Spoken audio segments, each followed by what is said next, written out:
Hello, आपका स्वागत है आपके अपने यूट्यूब चैनल इकरा जीएस में। आज का ये टॉपिक है आधुनिक भारत। ठीक है, आधुनिक भारत का इतिहास इस सेशन में हम लोग कंप्लीट करेंगे। इस सेशन में बहुत सारे महत्वपूर्ण जो क्वेश्चंस हैं उसको हम लोग डिस्कस करेंगे। ठीक है, हर एक टॉपिक से 20-20 क्वेश्चंस लिए हुए हैं और जो किसी ना किसी एग्ज़ाम में आया हुआ क्वेश्चन है। आप देख सकते हैं ये भी क्वेश्चन, देखिए ये आपके आईएएस प्री का क्वेश्चन है। तो जो भी क्वेश्चंस लिए हैं हम, वो किसी ना किसी एग्ज़ाम में आया हुआ क्वेश्चन है, उसी को आज हम लोग डिस्कस करेंगे। तो आइए देखते हैं हम क्वेश्चन नंबर फर्स्ट से। ठीक है, और ये सेशन में आप लोग अंत तक जुड़े रहिएगा, काफ़ी फ़ायदा होगा क्योंकि जो भी क्वेश्चन है वो इम्पोर्टेंट क्वेश्चन है। आइए देखते हैं फर्स्ट क्वेश्चन से हम लोग। 1857 के विद्रोह के ठीक बाद बंगाल में निम्नलिखित में से कौन सा विप्लव हुआ? ठीक है, तो 1857 के बाद नील उपद्रव हुआ था। कौन सा हुआ था? नील उपद्रव। आप देख सकते हैं ये कब हुआ था। देखिए, नील विद्रोह 1859 से 60 ईस्वी और सन्यासी विद्रोह जो हुआ था ये 1763 से 1800 ईस्वी में हुआ था। यहाँ पे आप देखिए, यहाँ पे कौन कौन सा विद्रोह आपका दिया हुआ है? सन्यासी विद्रोह दिया हुआ है। तो आपका सन्यासी विद्रोह कब हुआ था? 1763 से 1800 ईस्वी में। संथाल विद्रोह कब हुआ था? तो संथाल जो विद्रोह हुआ था 1855 से 56 ईस्वी में। और पूछ क्या रहा है? पूछ रहा है क्वेश्चन कि 1857 के बाद का विद्रोह पूछ रहा है। तो बाद का विद्रोह कौन सा हो जाएगा? आपका नील विद्रोह हो जाएगा। 1859 से 60 में हुआ था। ठीक है, ओके। नेक्स्ट क्वेश्चन देखते हैं हम लोग। नेक्स्ट क्वेश्चन है, नील विद्रोह किसके बारे में था? ठीक है, तो नील विद्रोह जो था वो रैयत नील की खेती नहीं करना चाह रहे थे, पर उनसे एक अमान्य मूल्य पर ज़बरदस्ती करवाई जा रही थी। ठीक है, ये इसका सही जवाब है। अगला क्वेश्चन है, नील कृषकों की दुर्दशा पर लिखी गई पुस्तक नील दर्पण के लेखक कौन थे? ये क्वेश्चन पूछे हुआ है बीपीएससी 42 में पूछे हुआ है। ठीक है, 42वीं बीपीएससी में पूछे हुआ है। तो इसका क्वेश्चन, इस सवाल का सही जवाब है ऑप्शन नंबर बी, दीनबंधु थे। ठीक है ना, दीनबंधु मित्र थे नील दर्पण के लेखक। अगला क्वेश्चन है, प्रसिद्ध नाटक नील दर्पण जिसमें इंडिगो मतलब नील, ठीक है, नील की खेती करने वाले किसानों के दमन का चित्रण किया गया की रचना किसने की? ठीक है, तो इसका सही जवाब है ऑप्शन नंबर डी, दीनबंधु मित्र ने की। नेक्स्ट क्वेश्चन है, नील दर्पण नाटक का लेखक कौन थे? तो दीनबंधु थे। ठीक है ना, इन तीनों सवाल का जवाब एक ही है। ठीक है ना, ये क्वेश्चंस को जो पैटर्न है, ठीक है ना, वो क्वेश्चंस को क्या कर दिया हुआ, थोड़ा सा उसमें चेंजिंग कर करके, और वो डिफरेंट एग्जाम में पूछे हुआ है। नेक्स्ट क्वेश्चन है, निम्नलिखित में से किस कारण से भारत में 20वीं शताब्दी के आरंभ में नील की खेती का ह्रास हुआ? तो इसका सही जवाब है ऑप्शन नंबर बी, नई खोजों के कारण विश्व बाजार में इसका अलाभकर होना। ठीक है ना।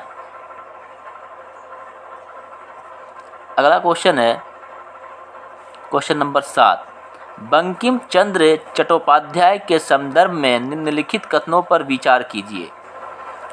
ठीक है, कि यह कलकत्ता विश्वविद्यालय के प्रथम स्नातक थे। और नेक्स्ट है आपका सीताराम उनका अंतिम उपन्यास था।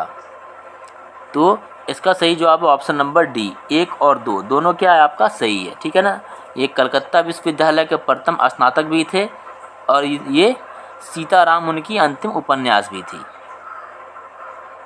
ठीक है, यहाँ देख सकते हैं इसके बारे में डिस्कस किया हुआ है।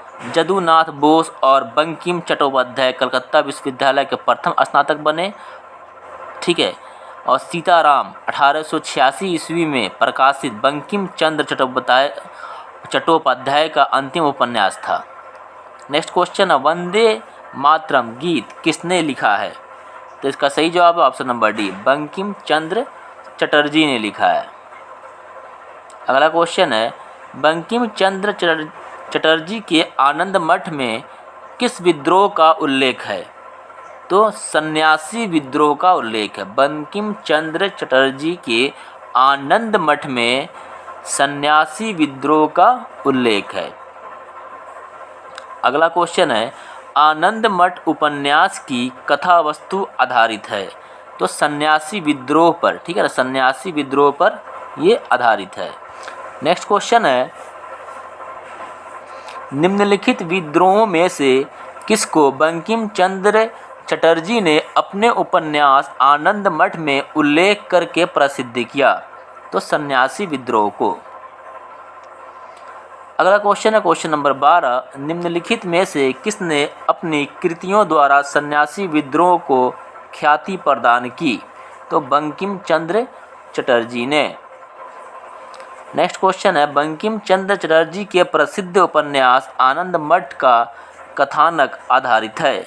तो सन्यासी विद्रोह पर, ठीक है। नेक्स्ट क्वेश्चन है,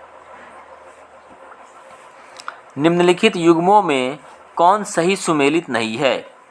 ठीक है, तो कौन सही सुमेलित नहीं है आप यहाँ पे देख सकते हैं। देखिए, पाबना विद्रोह जो है वो 1873 से 76 में हुआ, ठीक है। दक्कन किसान विद्रोह जो है वो 1875 में हुआ था, ठीक है। दक्कन किसान विद्रोह, ये भी आपका सही है, ये भी सही है, ठीक है। सन्यासी विद्रोह जो हुआ था वो कब हुआ था? 1763 से 1800 ईस्वी में हुआ, ठीक है। और कोल विद्रोह 1831 से 32 में हुआ। तो यहाँ पे ये दोनों आपका ऑप्शन गलत दिया हुआ है, इसलिए यहाँ पे स्टार मार्क लगाया हुआ है। नेक्स्ट क्वेश्चन है आपका, मुंगेर के बख्तियार, ठीक है, बरहियाताल विरोध का उद्देश्य क्या था? मुंगेर के बरहियाताल विद्रोह का उद्देश्य क्या था? तो इसका सही जवाब है बकास्त भूमि की वापसी की मांग। अगला क्वेश्चन है, 19वीं शताब्दी के दौरान होने वाले वहाबी आंदोलन का मुख्य केंद्र था? तो पटना था।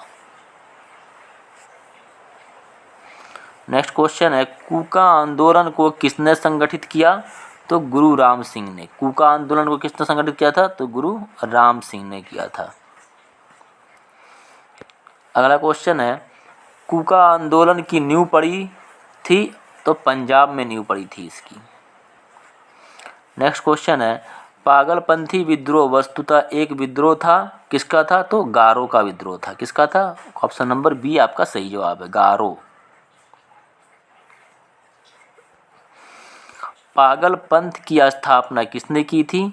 तो करमशाह ने की थी, ठीक है। अब हम लोग देखेंगे नेक्स्ट एक्सरसाइज के क्वेश्चंस को, इसमें हम लोग भी 20 क्वेश्चंस देखेंगे। तो आइए हम देखते हैं इसके पहले प्रश्न को कि निम्नलिखित में से कौन एक मुगल सम्राट द्वारा नियुक्त बंगाल का अंतिम गवर्नर था? तो मुर्शिद कुली खान, ठीक है, बी नंबर आप इसका सही जवाब है। नेक्स्ट क्वेश्चन है, मुगल बादशाह द्वारा नियुक्त बंगाल का अंतिम सूबेदार था? तो इसका सही जवाब है मुर्शिद कुली खां। नेक्स्ट क्वेश्चन है, निम्नलिखित में से कौन सा युद्ध था जिसने भारत में ब्रिटिश प्रभुत्व को प्रारंभ किया? तो प्लासी का युद्ध। अगला क्वेश्चन है, इंग्लैंड की ईस्ट इंडिया कंपनी की भारत में प्रथम निर्णायक सैन्य सफलता मानी जाती है तो प्लासी का युद्ध। क्वेश्चन नंबर 5 है, प्लासी का युद्ध लड़ा गया था वर्ष 1757 ईस्वी में। नेक्स्ट क्वेश्चन है, सिराजुद्दौला लॉर्ड क्लाइव द्वारा परास्त हुआ, ठीक है, डैश के युद्ध में। कौन से युद्ध में आपको हुआ था ये?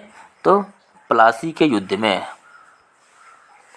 नेक्स्ट क्वेश्चन है, भारतवर्ष में ब्रिटिश साम्राज्य का संस्थापक कौन था? तो लॉर्ड रॉबर्ट क्लाइव था, ठीक है, ब्रिटिश साम्राज्य के संस्थापक थे। कब? जब 1757 में आपका विद्रोह हुआ था, प्लासी का युद्ध, जिसमें आपके सिराजुद्दौला जो है वो हार गए थे, ठीक है। सिराजुद्दौला क्या हुए थे? वो हार गए थे। तो उसके बाद क्या हो गया था? ब्रिटिश साम्राज्य का यहाँ पे स्थापना हो गई थी, ठीक है। तो इसका सही जवाब हो जाएगा ऑप्शन नंबर सी।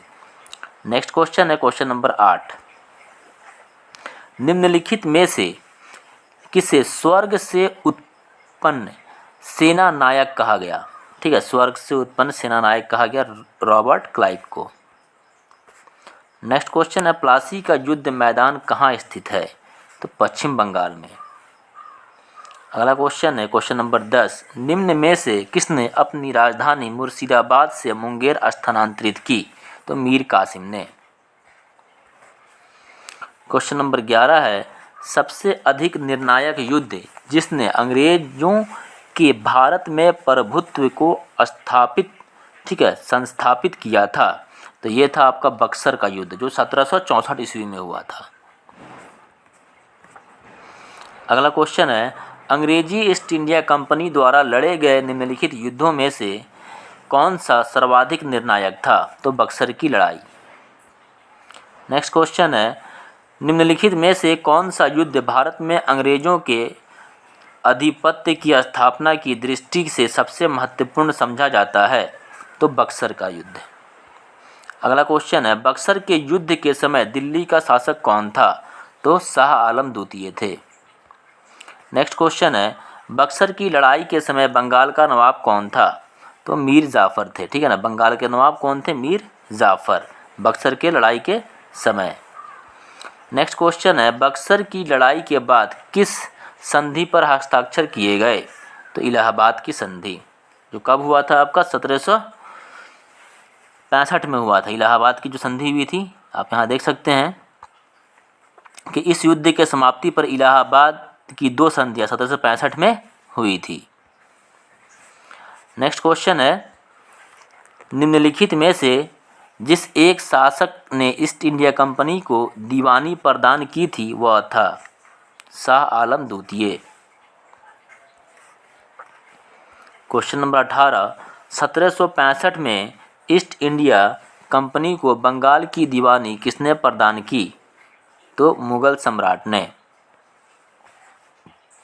क्वेश्चन नंबर 19 है, किस गवर्नर के कार्यकाल में ईस्ट इंडिया कंपनी को शहंशाह शाह आलम द्वारा बंगाल, बिहार तथा उड़ीसा में दीवानी अधिकार दिए गए, तो लॉर्ड क्लाइव के द्वारा। अगला क्वेश्चन है, क्वेश्चन नंबर 20, सम्राट शाह आलम द्वितीय ने ईस्ट इंडिया कंपनी को बंगाल, बिहार तथा उड़ीसा की दीवानी प्रदान की। इसका सही जवाब हो जाएगा ऑप्शन नंबर ए, 12 अगस्त 1765 ईस्वी को। नेक्स्ट क्वेश्चन है आपका कि वास्को डी गामा कालीकट पर किस वर्ष में आया, तो ये आपका है 1498 एडी में आए थे वास्को डी गामा। ठीक है, भारत में कहाँ पे आए थे, कालीकट पे आए थे। ठीक है ना, वहाँ पे इसका स्वागत किसने किया था, तो जैमोरीन नामक एक वहाँ के शासक थे। ठीक है ना, उन्होंने इनका स्वागत किया था। देखिए जैमोरीन कालीकट के शासकों की पैतृक उपाधि। ठीक है, वहाँ पे मतलब कि इसका क्या किए थे, उन्होंने स्वागत किया किसका, वास्को डी गामा का। ठीक है, जैमोरीन। नेक्स्ट क्वेश्चन है, निम्न में से कौन नीला जल योजना, ठीक है, नीला जल योजना काफ़ी इंपॉर्टेंट क्वेश्चन है, ब्लू वाटर पॉलिसी, ठीक है ना, ब्लू वाटर नीति से संबंधित है, तो द अल्मीडा, क्या है, de Almeida, Francisco de Almeida इसका पूरा नाम है। नेक्स्ट क्वेश्चन है मध्यकाल, ठीक है, ये क्वेश्चन आप देख सकते हैं कितनी बार पूछा हुआ है एग्जाम में। मध्यकाल में सर्वप्रथम भारत में व्यापार संबंध स्थापित करने वाले थे, कौन थे, तो पुर्तगाली थे। सबसे पहले कौन आए थे, तो पुर्तगाली आए थे। नेक्स्ट क्वेश्चन है वास्को डी गामा भारत कब आया, तो 1498 ईस्वी में। नेक्स्ट क्वेश्चन है पुर्तगाली उपनिवेश का प्रथम वायसराय भारत में कौन हुआ, तो अल्मीडा। ठीक है, इसका नेक्स्ट क्वेश्चन है क्वेश्चन नंबर 6, निम्नलिखित में से किसने वास्को डी गामा का कालीकट में स्वागत किया था, तो जैमोरीन ने किया था। अगला क्वेश्चन है वास्को डी गामा के संबंध में कौन सा या फिर कौन से कथन क्या सही हैं, तो पहला इसका कथन है वास्को डी गामा की 1498 में भारत यात्रा के समय कालीकट का शासक जैमोरीन था, ये सही है बिल्कुल। प्रथम यात्रा में वास्को डी गामा लगभग 1 साल तक भारत में रहा। ठीक है, तो ये आपका गलत है। और फिर आपका तीसरा है वास्को डी गामा ने पुनः 1501 में भारत की यात्रा की, तो ये भी आपका गलत है। ऑप्शन नंबर केवल 1 सही है, तो इसका डी हो जाएगा। ठीक है ना, केवल 1। अब देख सकते हैं इसका डिस्कशन। ठीक है, वह लगभग 3 महीने तक भारत में रहा था और 1502 में क्या किया था, फिर पुनः भारत आया था। 1500 यहाँ 1 में लिख रहा है ना, तो इसलिए गलत है ये। तो नंबर सी पीटर मुंडी, ये तीनों जो थे बाकी सबके ये पुर्तगाल देश के थे। नेक्स्ट क्वेश्चन है क्वेश्चन नंबर 12, भारत में पुर्तगाली शक्ति का वास्तविक संस्थापक कौन था? वास्तविक संस्थापक जो था वो अल्बुकर्क था। क्वेश्चन नंबर 13 है, भारत में यूरोपीय शक्तियों के प्रवेश के संदर्भ में निम्नलिखित में से कौन सा कथन सही नहीं है? तो पहला कथन है इसका, पुर्तगालियों ने 1499 में गोवा पर कब्जा किया था। नेक्स्ट है उसका, अंग्रेज़ों ने अपना पहला कारखाना दक्षिण भारत में मछलीपट्टनम में लगाया। सी है आपका, पूर्वी भारत में अंग्रेजी कंपनी ने 1633 में उड़ीसा में पहला कारखाना लगाया। और डी है, डुप्ली के नेतृत्व में फ्रांसीसी ने 1746 में मद्रास पर कब्जा किया था। ठीक है, तो इसका आपका सही जवाब है ऑप्शन नंबर ए। यह आपका कथन जो है वो गलत है, बाकी तीनों कथन क्या हैं आपके सही है। ठीक है, बी, सी और डी सही है। नेक्स्ट क्वेश्चन है क्वेश्चन नंबर 14, पुर्तगालियों ने भारत में निम्नलिखित में से किस स्थान पर प्रथम दुर्ग का निर्माण किया? तो कोचीन में। क्वेश्चन नंबर 15 है, किन यूरोपियों ने भारत में प्रथम सामुद्रिक व्यापारिक केंद्र स्थापित किए? तो पुर्तगालियों ने। क्वेश्चन नंबर 16 है, बंगाल की निम्नलिखित फैक्ट्रियों में से एक जो पुर्तगालियों द्वारा स्थापित की गई वह थी हुगली। ठीक है, हुगली में क्या थी? बंगाल की निम्नलिखित फैक्ट्रियों में से एक जो पुर्तगालियों द्वारा स्थापित की गई थी। ठीक है, पुर्तगालियों द्वारा कौन सी? तो हुगली में स्थापित किया गया था। ठीक है ना, फैक्ट्री। अगला क्वेश्चन है क्वेश्चन नंबर 17, पौंडीचेरी, वर्तमान में पुडुचेरी के संदर्भ में निम्नलिखित कथनों पर विचार कीजिए। ठीक है, तो पौंडीचेरी पर कब्जा करने वाली पहली यूरोपीय शक्ति पुर्तगाली थे। कथन 2 है, पौंडीचेरी पर कब्जा करने वाली दूसरी यूरोपीय शक्ति फ्रांसीसी थे।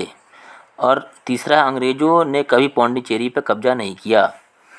तो कथन 1 आपका सही है, बाकी दोनों आपका गलत है। देखिए, पौंडीचेरी पे दूसरे जो यूरोपीय शक्तियाँ थी वो अंग्रेज़ थे।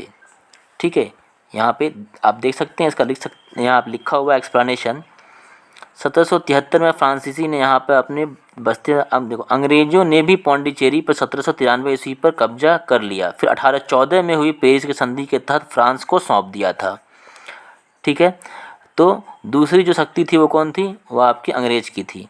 फिर तीसरे जो थे वो फ्रांसीसी थे। ठीक है, और अंग्रेजों ने यहाँ पे लिखा पौंडीचेरी पे कभी कब्जा नहीं किया, तो ये कथन गलत है। ठीक है ना। अगला क्वेश्चन है यहाँ पे, हुगली को बंगाल की खाड़ी में समुद्री लूटपाट के लिए किसने अड्डा बनाया था? तो पुर्तगालियों ने। अगला क्वेश्चन है, बंगाल की खाड़ी में समुद्री डकैती हुए हुगली का उपयोग कौन करता था? ठीक है, तो कौन करते थे? ये आपके पुर्तगाली करते थे। अभी ये ऊपर वाला क्वेश्चन ही है।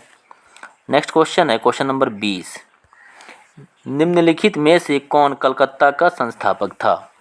तो जॉब चॉर्नॉक जो थे वो कलकत्ता के संस्थापक थे। ठीक है, यहाँ तक ये आपका लास्ट क्वेश्चन है, क्वेश्चन नंबर ये 20 तक। ठीक है, इसके नेक्स्ट क्लास में हम नेक्स्ट टॉपिक के क्वेश्चंस को करेंगे। ठीक है, ये जो भी क्वेश्चंस है ये किसी ना किसी एग्जाम में पूछे हुए क्वेश्चन है। ये आपके घटना चक्र जो बुक है उसके सारे क्वेश्चंस हैं और उसका ये सीरीज़ है। अगर आपको ये सीरीज़ देखना है, अगर आपको ये चैनल अच्छा लगा, ठीक है, तो आप इसको सब्सक्राइब कर लें। फिर मिलते हैं हम अगली वीडियो में इसी तरह के एक नई वीडियो के साथ।